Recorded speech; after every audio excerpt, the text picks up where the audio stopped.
बर'ल ओनसोला फुटबलनि मावगोन फुटबल प्लेयारफोरनि मोनसे हासार गोनां जायगा फुटबल हाब आरो बर'फोरखौ स्पेशली इनबर्न फुटबल प्लेयार होननानै गनायना लानाय जायो साफ्रोमबो बर'आनो फुटबल गेलेनो बे एक्सपार्ट जानाय जायो आलादा बाथ्रा खिन्थु बाय नेचार बर'फ्रा फुटबल गेलेनो रोङो दा बेबायदि हिसाबै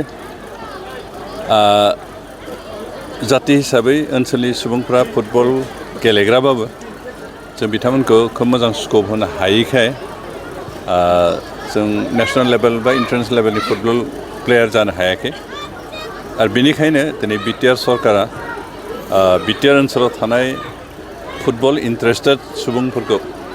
बर'आनो जा गुबुन हारियानो जा बिथांमोनखौ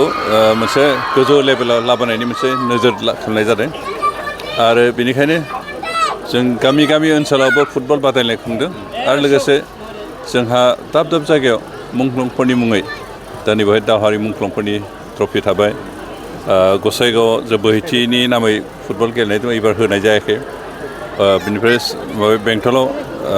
जाब्रांनि मुङै बिदि खेला जाबाय आरो गुबुन गुबुन जिल्लाफ्राव बिदि मुंख्लंफोरनि मुङै बिदि फुटबल खेला होनाय जादों आरो बेखौ होनायनि थांखियानो जाबाय जे जों जातिनि ओनसोलनि जौगानो थाखाय जायफोर खामानि मावनानै जिउ बावलांबाय बिथांमोनखौ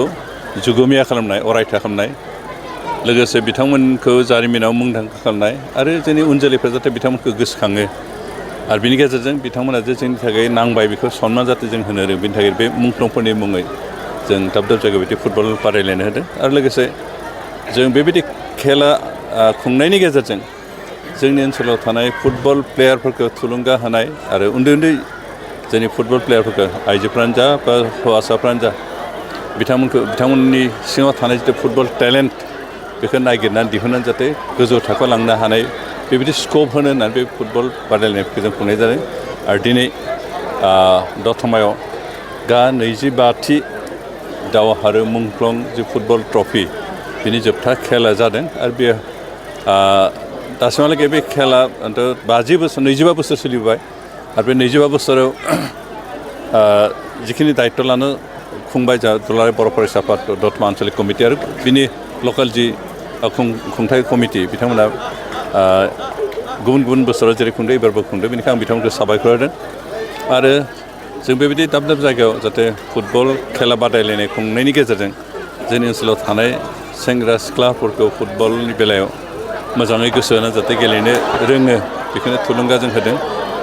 बिथांमोनखौ थुलुंगा होनायनि थांखियैनो दिनै बिटिआर सरकारा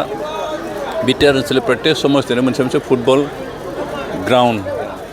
मोजां खालामनायनि थांखि लादों इतिमধ্যে जों 6थासो समस्तियाव थांनाय बोसोरावनो फान्ड हरबाय आरो एबार बाखिखिनियाव हरगोन बिनि अनगायैबो जों थांनाय बोसोर बे इन्टार सिक्सटिकेल काउन्सिलफोरनि गेजेराव ISPL होननाय मोनसे कम्पिटिसन फाथिदोंमोन आरो बिनि अनगायैबो जों थांनाय बाराव सन्तोष ट्रफिनि मोनसे खेला जोंनि बिटिआर ओनसोलाव लाबोदोंमोन आरो एबारबो जों दुरान कापनि प्रतियोगिता बेखौ लाबोदों आरो बेफोर गासैबो थांखियानो जाबाय जोंनि ओनसोलाव थानाय सेंग्रा सिख्लाफोरखौ फुटबलनि बागै जों थुलुंगा होनाय इन्सपाइरेसन होनाय एनकारेजमेन्ट होनाय जाहाथे बिथांमोना फुटबलखौनो गोसो होनानै गेलेनाय बिथिङाव दावगालाङो आरो साफा नेसनेल प्लेयार बा इन्टारनेसनेल प्लेयार जानो हायो बिनि मोनसे स्कप होनाय आरो बे थांखिजों जों गेलेदों जों लानाय जाथ'वाखै खिन्थु लानायनि प्रयजनखौ जों सानो मानोना खनसेल' गेलेहोना बाखि द्रप खालामना दोनोबा बे जोंनि थाखाय एसे गाज्रि नुगोन बेनिखायनो जों सावरायलायगोन आरो मा खालामनाय जायो ओरैनो जों थांनाय बाराव आसा खालामदोंमोन जे एबार जों बर'लेण्डआ खुंबाय नेक्स्ट बोसोराव हयथ' गुबुन काउन्सिलाव खुंगोन खोमा बिदि होनना साननानै दोननाय जादोंमोन खिन्थु दासिमहालागै गुबुन गुबुन काउन्सिलनिफ्राय बेबायदि खुंनो दायित्व लानाय बाथ्रा सफैयाखै आरो बेनिखायनो थाङै थुङै हयथ' बिटिआरआनो बेखौ खुंहैनो गोनां जानो हागौ खिन्थु बेखौ जों दासिमहालागै सावरायलायाखै सावरायनानै जों निसय डिसिसन मोनसे लागोन आरो सार मोनसे कुइसन आथिखालाव फुटबलनि अनगायैबो आसाम सरकारा खेल महारननि गेजेरजों गामि सिं ओनसोलफोराव BCDC लेभेलाव बे खेल महारन खुंनायनि गेजेरजों उन्दै गथ'साफोरखौ जे गेलेनायनि बिथिङाव रोंगौथिखौ बाहाय बरनबोनो नाजादों बे समाव बिटिआर सरकारनिफ्राय माबायदि बिबुंथि होनो सानो आरो बेखौ मा फोरमायसानो बे खेल महारननि सायाव सार खेल महारना आसाम सरकारनिल' नङा बे दुलाराय भारत सरकारनिनो मोनसे इन्सट्राक्सन बे इन्सट्राक्सन मथे खेल महारन लोगोसे सांस्कृतिक महारनबो जागोन दा गेलेनाय जाबाय थादों BCDC लेभेलनिफ्राय थारमाने पन्सायत लेभेलनिफ्राय जाजेनदों पन्सायतनिफ्राय ब्लक लेभेलाव बेनिफ्राय समष्टि लेभेलाव बे मा बुंगोन बिधान सभानि समष्टि लेभेलाव जागोन बेनिफ्राय जिल्ला पर्याय जागोन बेनिफ्राय स्टेट लेभेलाव जागोन बेनिफ्राय नेसनेल लेभेलाव जागोन बेयाव गोबां खेला दं फुटबलल' नङा फुटबलनि अनगायैबो काबादि थाबाय ख'ख' थाबाय भलिबल थाबाय बेफोरबायदि खेला भलिबल दं बेफोरनि गेजेरजों जों गामि ओनसोलाव थाखानाय फुटबल टेलेन्ट बा स्पर्ट्स टेलेन्ट फुटबलल' नङा एनि स्पर्ट्स बे स्पर्ट्स टेलेन्टखौ नागिरना दिहुननायनि गेजेरजों जों बे गामि ओनसोलनि प्लेयारफोरखौ जों नेसनेल लेभेलहालागै बा इन्टारनेसनेल लेभेलहालागै लांनो हायो नामा बेबायदि मोनसे नोजोरजों बे खेलाखौ गायसननाय जादों आरो जों रेसपन्सखौ खोब मोजांखौनो मोन्दों कारण गामि ओनसोलनिफ्राय गोबां प्लेयारफोर ओंखारबोदों उन्दै उन्दै गथ'फोर आइजोफोरबो